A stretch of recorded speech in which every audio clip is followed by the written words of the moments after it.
ছেলেরা যার মতো চুল সাজাইছো, ওই ইহুদি বেঈমান কিংবা খ্রিস্টান বেঈমান, ওই খেলোয়াড় কিংবা গায়ক নায়ক, সে তোমাকে এই পর্যন্ত কি দিছে বলো?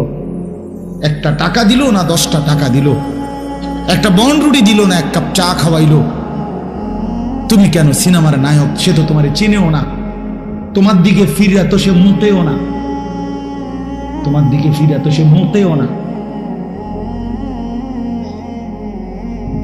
বুঝেন না কথাটা? ইউরোপ আমেরিকার ওরা তো তোমারে চিনেও না,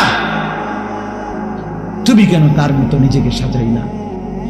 কিন্তু তুমি যদি তোমার রাসূলের মতো চুল বানাইতা, তিনি তো তোমারে চিনতেন।